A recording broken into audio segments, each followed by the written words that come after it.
The ironic show clips में आपका स्वागत है। कम टाइम में ज़्यादा सीखना है तो तुरंत सब्सक्राइब कर लें। आप एक एंटरप्रेन्योर भी हैं, एक इन्वेस्टर भी हैं, जी, राइट?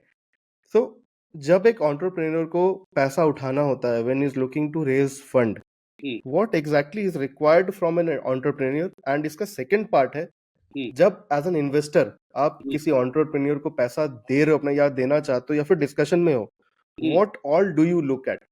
एक इसका तीसरा कुछ पार्ट भी मैं आपको पहले ही पूछ लेता हूँ। प्लीज़। जब वो पैसा आपने दे दिया हाँ जी। एंटरप्रेन्योर को, where he is supposed to spend that or where he should spend that money? देखिए पहली बात इन्वेस्टमेंट रेज़ करना तो बच्चों का खेल बिल्कुल भी नहीं है Right? और आ आप आपको ज़रूरी नहीं है कि आप इन्वेस्टर पे ही रिलाय करें, आप बैंक से भी तो लोन उठा सकते हैं। तो मेरा सबसे पहला सवाल एंटरप्रेन्योर से या स्टार्टअप से यही होता है, क्या आपने बैंक में लोन अप्लाई किया कभी? वो कहते हैं नहीं। तो मैं उनसे पूछता क्यों? कहते क्योंकि इन्वेस्टर है। मैंने कहा अच्छा, आपने शायद आपको लगता है कि एक इन्वेस्टर से पैसे रेज़ करना शॉर्टकट है। It's not. तो मेरा यही होता है जब वो एंटरप्रेन्योर अपने ऊपर भरोसा ही नहीं करता कि मैं लोन पे पैसे उठा के चुका सकता हूँ, तो मैं क्यों अपने पैसे दूँ? फ़र्क यही है कि उधर वो इंटरेस्ट पे उठा रहा है, मैं यहाँ पे इक्विटी पे उठा रहा हूँ और पैसे दे रहा Right? हूँ, राइट? और आते हैं कि कुछ वाइटल पॉइंट्स क्या है जो मैं देखता हूँ उस कंपनी में पैसे डालने से पहले। ये थोड़े टेक्निकल टर्म्स हैं जैसे आपने कहा Yes, please. है ना? Please. कि उनका मार्केट पोटेंशियल क्या है, जो क्या उनके प्रोडक्ट की मार्केट में डिमांड है कि नहीं है जो वो सर्विस दे रहे हैं? क्या वो बिज़नेस स्केलेबल है कि नहीं है अगले 10 साल में? क्या जो मैंने पैसे डाले मेरे वो मल्टीप्लाई होंगे उस मार्केट पोटेंशियल के बेसिस पे? और वो क्या यूनिक वैल्यू प्रोposition ला रहे हैं उस मार्केट में कि एक प्रॉब्लम एग्ज़िस्ट करती है, उसका सॉल्यूशन क्या वो एनहांस कर रही है उस सोसाइटी को? क्या वो इम्पैक्ट वो ला रही है? सो क्या वो अपने कॉम्पिटिटिव को वो एज दे रहे हैं अपनी प्रोडक्ट और सर्विस से?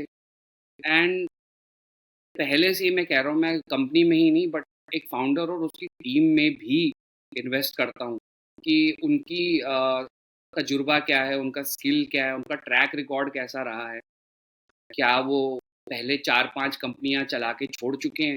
जैसे हम कभी जॉब इंटरव्यू लेते हैं, तो हम देखते हैं ना कि इन्होंने कहीं 3-4 कंपनियाँ तो नहीं बदली है, तो ये इस बंदे पे तो रिस्क है। तो Yeah. ऐसी चीज़ें देखी जाती है और उनकी ट्रैक्शन भी देखी जाती है कि मार्केट में उनका ट्रैक रिकॉर्ड कैसा रहा है, उन्होंने क्या माइलस्टोन्स अचीव करे हैं, you know that does not mean कि उनको अवार्ड्स मिले हैं, बट Hmm. ट्रैक्शन से ये मतलब है कि उनकी अचीवमेंट पिछले साल 1 करोड़ का टर्नओवर था, अगले साल 2 करोड़ का है, क्या उसके अगले साल ट्रैजेक्टरी ऊपर गई है, slow and steady?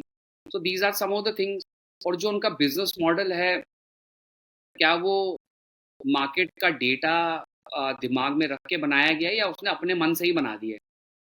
So it's important to understand that they have a good, healthy business model. Their financial health is something that we look at. Ki have they been paying their taxes on time? Has every transaction gone through the banking system? We also check their balance sheets. We also check their income statements.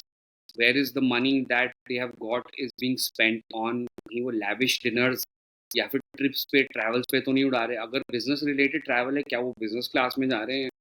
क्या वो 5 stars में रह रहे हैं? अगर वही काम regular economy trip में हो सकता है और आप एक 2 स्टार होटल में रह सकते हैं, आपका मेन मुद्दा तो काम करने से है, आपका Yeah. मुद्दा वो सेल्फियाँ लेना नहीं है बिज़नेस क्लास में एक शैंपेन का ग्लास हाथ में होल्ड करके। एंड अनदर पॉइंट इज़ कि क्या आपने मार्केट ट्रेंड स्टडी करे हैं? क्या आपका प्रोडक्ट ज़्यादा जल्दी तो नहीं आ गया मार्केट में? जैसे एरोस्पेस को लिया जाए, अगर कोई एरोस्पेस स्टार्टअप अभी आ रहा है तो मेरे हिसाब से तो they are too early. But at the same time because aerospace logistics is the future. So अगर वो अभी नहीं शुरू करेंगे तो 10 साल बाद शुरू करने का कोई फ़ायदा नहीं है ना, क्योंकि वो तब तक उस लेवल पे पहुँच नहीं पाएँगे।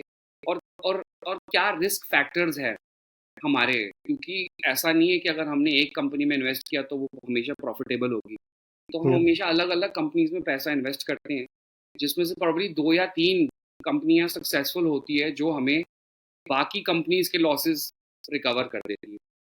और पहले भी मैंने पॉइंट छेड़ा था कि स्केलेबिलिटी की क्या, कितनी जल्दी वो स्केल हो सकता है बिज़नेस। कहीं कंपनीज़ ऑपरेशन हेवी होती है, कहीं कंपनीज़ हुँ, ऑपरेशन लाइट होती है, तो ऑपरेशन लाइट कंपनीज़ की स्केलेबिलिटी ज़्यादा तेज़ होती है, तभी आप देखोगे कि टेक्नोलॉजी बेस्ड कंपनीज़ में ज़्यादा इन्वेस्टमेंट जा रही थी पिछले 5-6 साल में। बट अब सेंटिमेंट बदल रहा है। Now operation heavy, working capital heavy companies are also getting good amount of investments. और the most important part is कि हमारी एग्ज़िट हमें कब मिल सकती है। ये एग्ज़ैक्टली। ज़रूरी नहीं है कि मैं सीरीज़ बी या फिर एक्स, वाई, ज़ेड तक वेट करता रहूँ। मेरा मकसद शायद सीरीज़ बी पे ही मेरी एग्ज़िट है। क्योंकि it's important for an investor also to know that he does not have to be too greedy. So yeah, it's important to know that, when I sell my shares, when the next round happens, how much money will I make? It's a predictive permutation and combination. It might be आगे पीछे 19-20 का फर्क, but that's also important. And whether the company is adaptable in terms of taking up new technologies, innovations that are happening. Um, क्या वो अब जैसे AI is taking over, are they healthily using artificial intelligence to enhance their productivity? Many other points like जो मैं compliance को लेके बार बार continuously हुँ, बोल रहा हूँ कि अगर आप गवर्नमेंट के हिसाब से नहीं चलेंगे तो सॉरी, हम तो नहीं आपको लेंगे at no cost. So it's important to be regulatorily friendly. It's also important to be customer centric, कि जो आपका कस्टमर आपको फीडबैक दे रहा है, क्या आप उसको कंस्ट्रक्टिव फीडबैक के तौर पे ले रहे हैं और उस हिसाब से आप अपनी कंपनी में चेंजेस ला रहे हैं कि नहीं ला रहे हैं? क्योंकि हमेशा रिवर्स इंजीनियर किया जाता है प्रोडक्ट, और या कंज्यूमर के शूज़ में से उसको तजुर्बा लेके आप अपने प्रोडक्ट को डेवलप करते हैं। So all in all these are the most important things, and it's also important to have your personal values and principles which play a vital role in you running that company. अगर आपको ये clip अच्छा लगा, तो इस channel के बाकी clips को भी ज़रूर देखें और सीखते रहें।